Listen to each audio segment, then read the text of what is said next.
onwards to the last part of Magical Quest starring Mickey Mouse, and also finale for the 2-for-1 when it comes to Mickey Mouse games.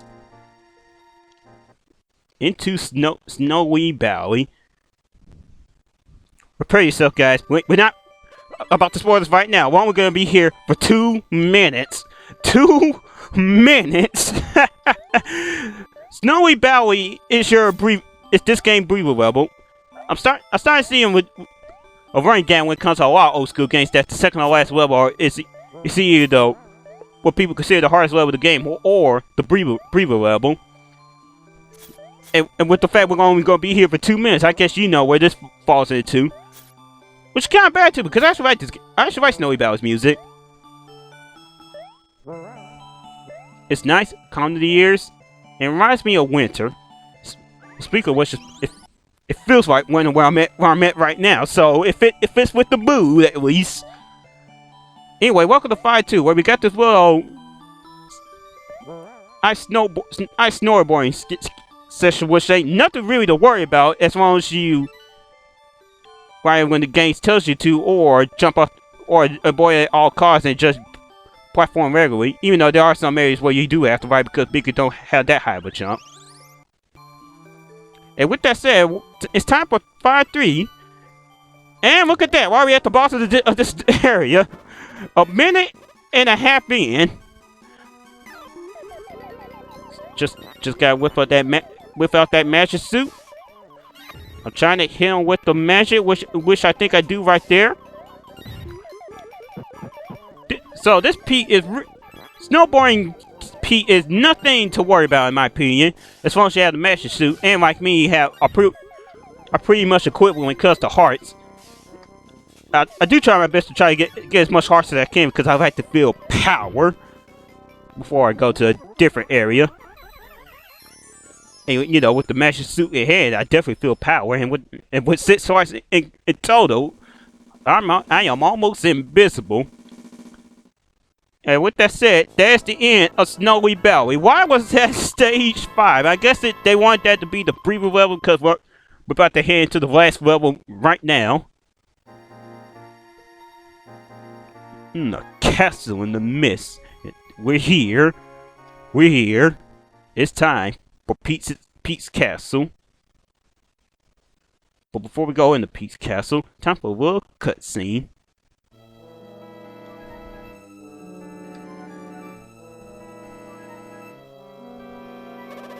Jeez, it sure is dark in there.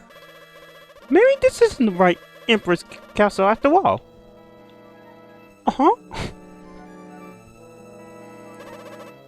Whoop whoop, bitch, it's the right place. Why that's Pluto barking? Did he call me a bitch? So that's definitely the Emperor Pete's Castle. I know that bark from anywhere. I'll say with Pluto, pal. Hey, this dog better be happy I love him so much to go save his ass, cause I'm thinking about just going home and bang up Minnie.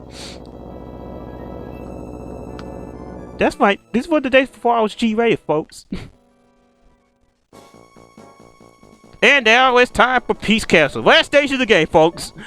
And if you haven't told about the length of this video, while it's not as short as, say, Snowy Valley is, this stage could also be the same length as Pete's Pete, if you know where you're going and doing. Because Pete's Castle is more, say, elaborate than a linear level.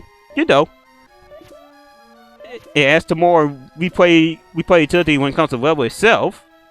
If anything else, and these Nightbirds can't be killed by anything, and that's I found. Nothing can kill, not even magic. If Pete had this, he'll be invisible, in my opinion. By the way, don't go in that door. It's a trap. You'll go into a different area. Anyway, you need to whip out your magic shoot, grab and make the magic carpet fold out, and then ride that son of a bitch to the next area.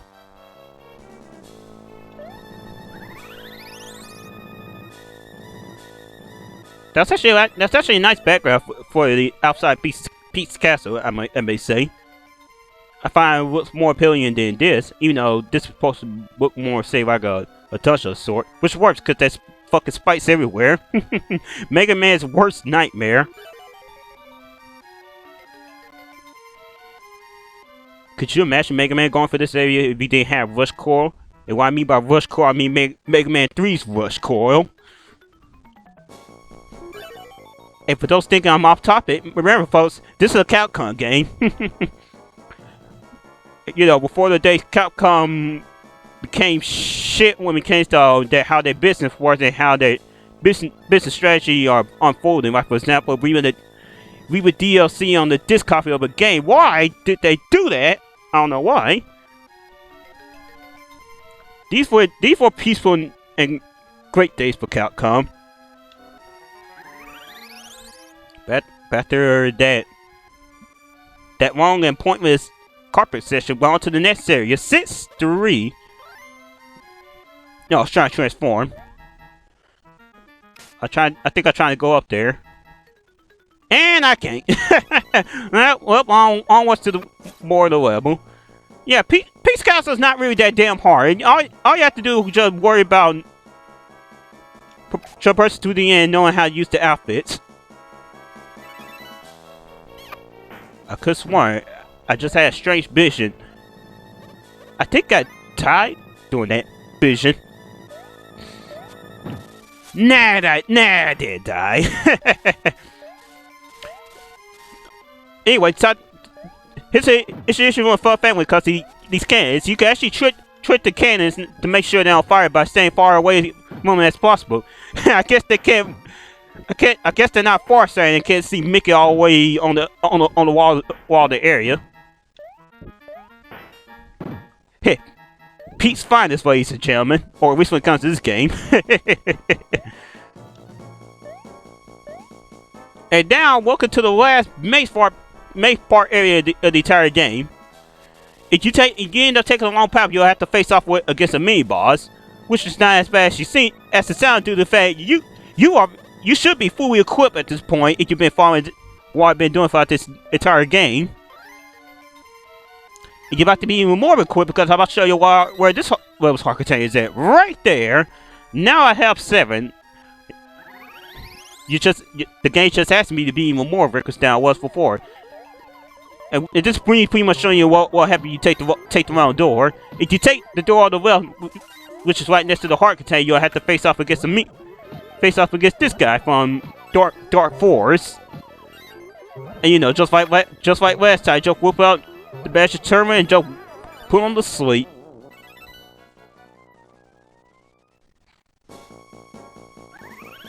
You know, after looking back at my footage, I never did explain why I don't like this game's sound effects.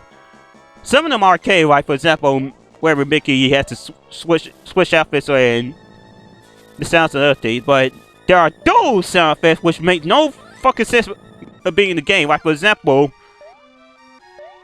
the test sound. Every time Mickey hits an enemy, the enemy makes a little fort noise. I guess they share on that stuff every time they get hit. And then, and trust me, we haven't even heard the worst of the fort sounds. Just wait until the final boss, people.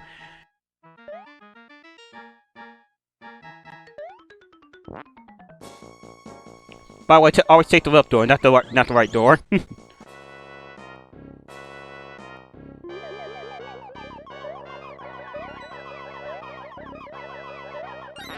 And now it's time for the theme that you're probably going to end up hearing in every Magical Quest game ever.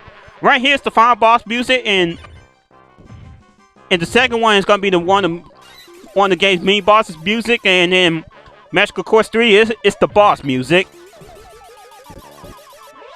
And remember that fort sound I was talking about that gets worse during the final boss? Every time Pete catches a magical spell, it does that sound. And welcome to the hardest boss of the game. Just for due to the fact, every time Pete's cashing out magic, you can't hurt him. After he takes enough damage, he starts cashing out fire magic. Where he make fire sting from out of the ground, which ain't nothing to worry about. They're real telegraphing and really easy to see. I guess it's supposed to stand for his whole, I'm about to change my strategy routine. And you saw at the beginning of the fight, all the the souls of Pete's that you find earlier in the game came from Earth. So which proves my point that this the Pete, all those Pete's you find are re-images of the real Pete, in which you gotta finish off once and for all, which we just did. Booyah! That's the end of the game. Whoa, boy! You sure are a sight for sore eyes. You're gonna be just fine. Let's get out of here and go home.